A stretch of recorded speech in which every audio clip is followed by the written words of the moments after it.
Yeah, but wouldn't it take more than just one or two people to suppress the price of gold?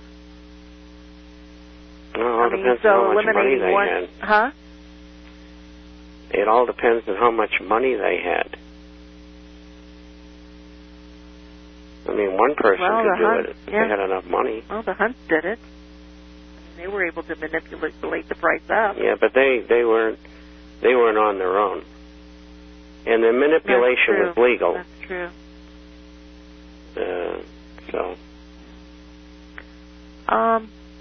You mentioned that they might devalue all currencies at the same time and combine maybe 10 into a basket and pull out a new one currency.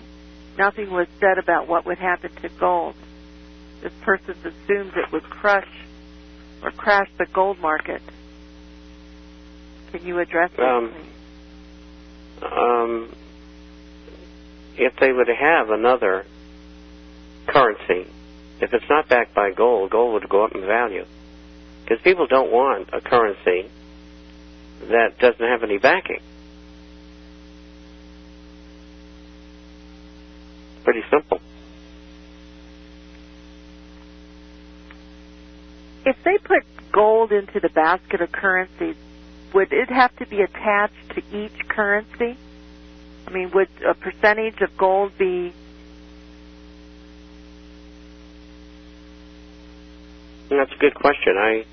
I would think that the amount of gold they had backing the currency would determine its weighting, being weighted within the group. Like if the U.S. had no gold, their weighting in the group might be 5%. If the euro had 5% backing in gold, then maybe they would be 40% or something like that. China's only got 1% backing, so they wouldn't be any better off than the U.S. But in the final analysis, he who's got the gold makes the rules. And that's the way the currency will go, and the value of gold will go up. If they don't have any gold backing at all in the currency, no one will want it.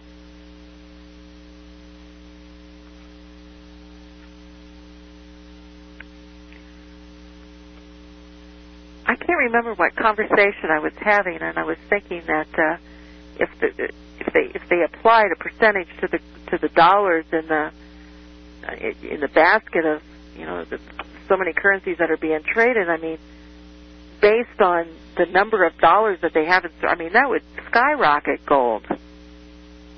It would stabilize all currencies. But what would as I said, it would make it go up. You can't tell how much, because some of it would depend upon the situation at the time. We just don't know.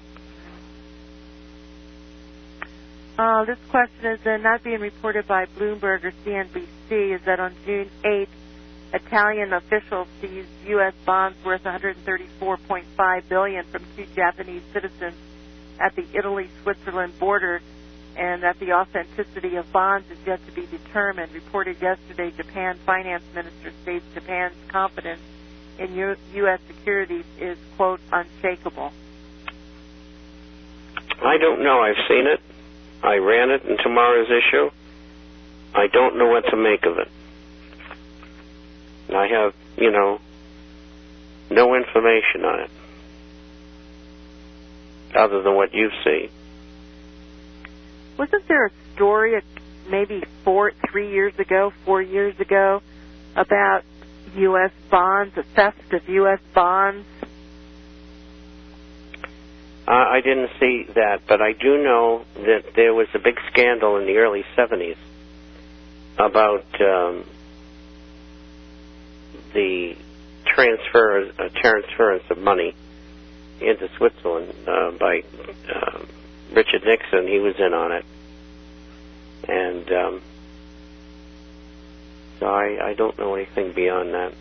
Yeah, it was some kind of bearer bonds or something, I can't remember, but it was quite a big deal, circulated for a while, and as everything else just drops out of sight. Here's an interesting question. On June 10th, it was reported that Michelle Obama, while in London, wore an outfit with an orange snake design around her waist. He goes on to say, listeners may want to research what is said to be about the original secret society named Brotherhood of the Snake, which relates to the House of Orange monarchy that goes back to the Sumerian gods. 6,000-year-old Sumerian scriptures say man was created by aliens and some on earth are descended from the god Anu. Ronald Reagan said at the United Nations that the world would come together if nations were threatened by an alien force. Bill Cooper thought the Illuminati might fake an alien invasion. Your comments, please. Gee, all supposition, I don't know.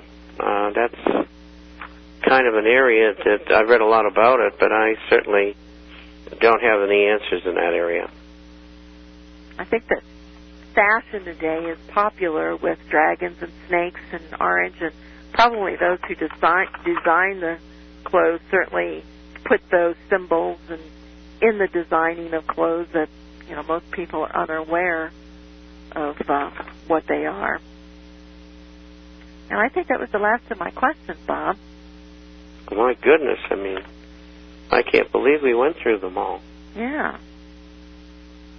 So if you listeners, if you have any other ones, send them to us, discountgoldandsilver@yahoo.com. Or if we miss one, go ahead and resend them, please. Melody doesn't miss anything.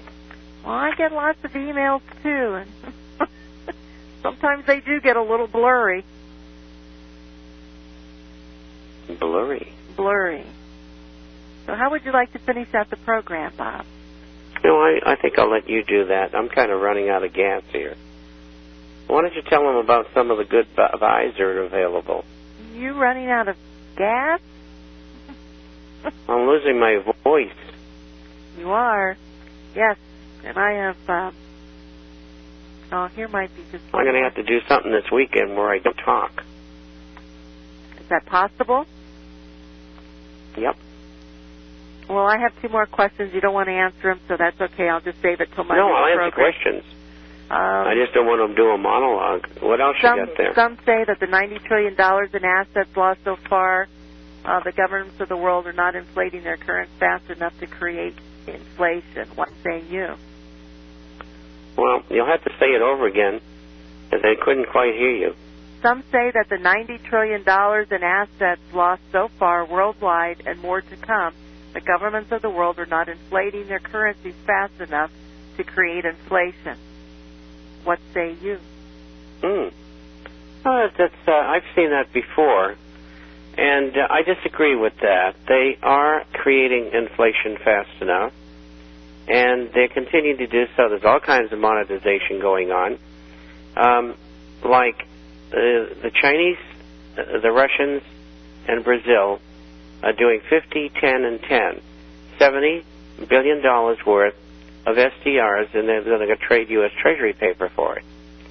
And the SDRs have nothing backing them, and they're just an asset, a paper asset of the IMF. But when they give them at the IMF these treasuries, the treasuries are going to be sold. And that is what is called monetization.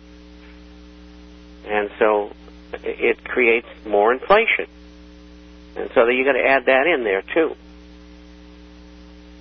800-375-4188. That's 1-800-375-4188. For your complimentary issue to the International Forecaster. Of course, all your gold and silver coins here at Discount Gold and Silver Trading. We'll be back on Monday. Bob, rest that voice. I will do that. Until then, folks, be safe, take care, and God bless. Good night, Bob. Bye-bye. Bye-bye.